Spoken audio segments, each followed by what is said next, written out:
Hello! Today I'm going to be showing you how to make pork enchiladas. The ingredients that you will need are a pork roast that is boneless.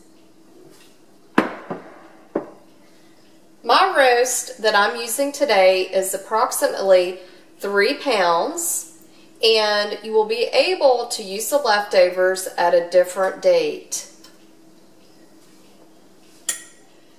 1 package of soft, large burrito shells. 2 cups of whole milk.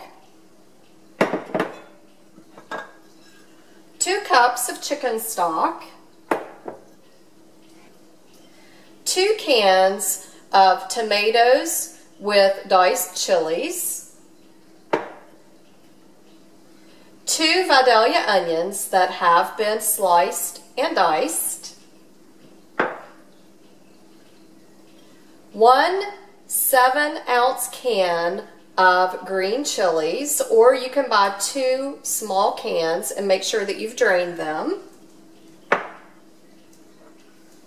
16 ounces of cream cheese, 1 stick of butter,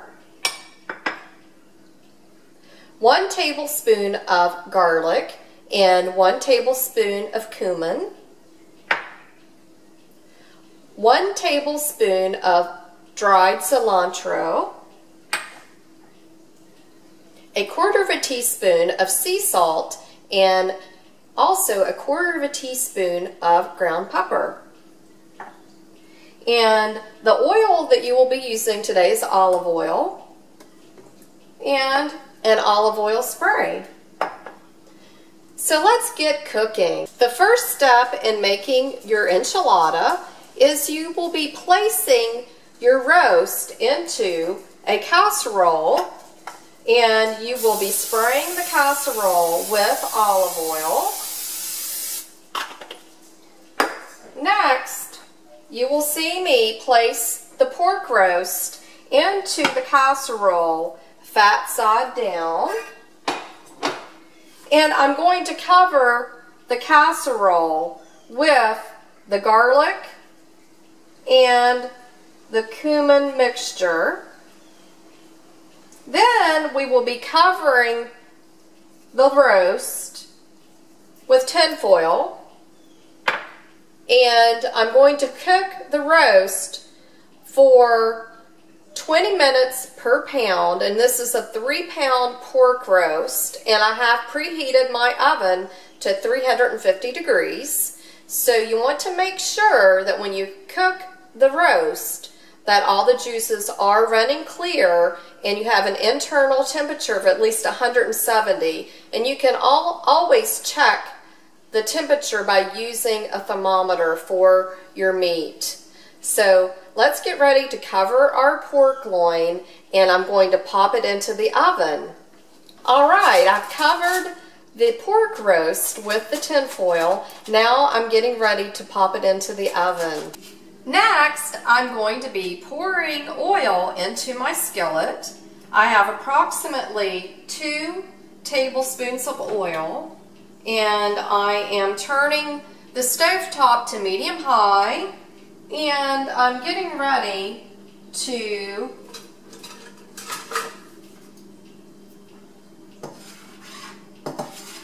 and you will see me make sure the oil has been evenly distributed on the bottom of the skillet. And next, I'm going to saute my onions that I will be using to make the enchilada filling. And I'm going to go ahead and make sure that the oil and the onions are evenly coated. And I will be cooking the onions for about 3 to 4 minutes, or until the onions have become almost clear or translucent in color. So I shall be right back, and I'll let you see what our onions look like here in a few minutes. Okay, our onions are done, and I am going to be transferring the onions to a large bowl that's going to be large enough to contain our shredded pork once that we get it out of the oven. So now what you will see me do next is I'm going to be making a white sauce for the enchiladas, and I will be using the chicken stock, milk, butter, and also I wanted to make sure that you knew I will be using a shake flour. I prefer Wondra, and it just mixes easy within the liquid ingredients, and it's a really smooth flour for you to use. So that is what is coming up next. We are making our white sauce now, and I wanted to let you know that I do use a shake flour to make the white sauce. I'm using Wondra shake flour, and I believe that I did not include this in my ingredients, so I wanted to let you know that you will need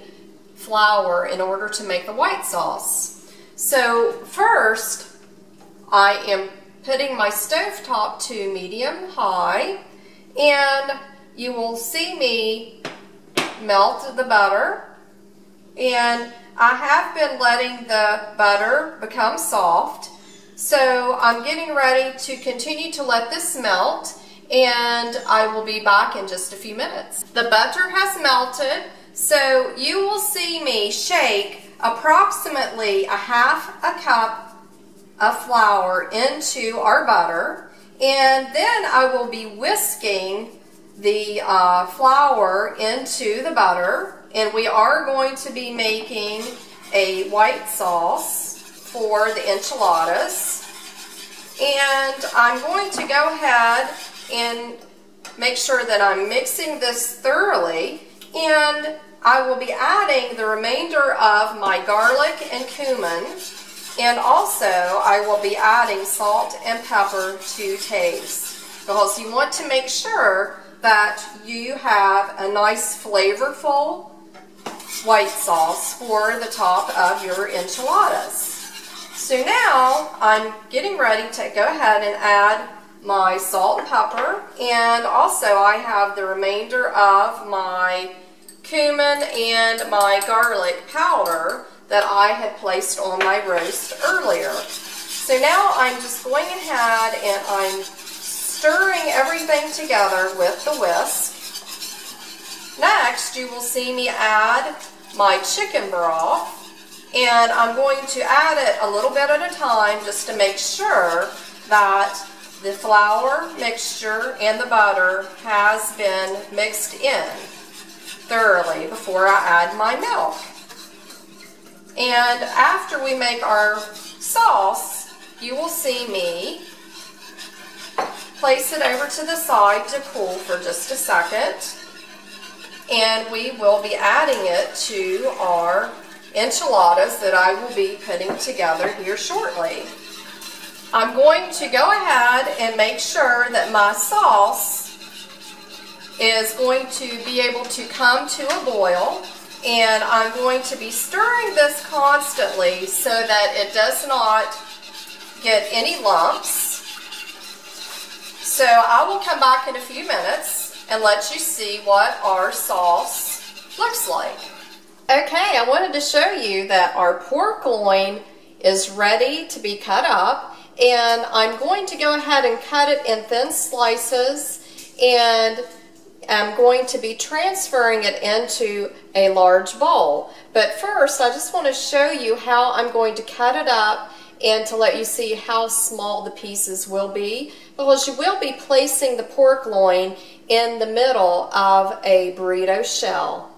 So here we go.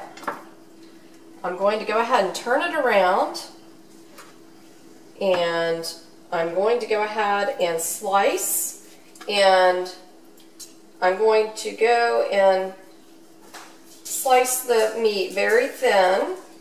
And you will be making sure that you go ahead and preheat your oven to 350 degrees or 400. I went ahead and preheated the oven, and I bumped it up from 350 to 400. So here you have it. I just wanted to show you how thin I'm cutting it. It's a little bit smaller than 1/4 of an inch, and I am taking each slice and quartering it.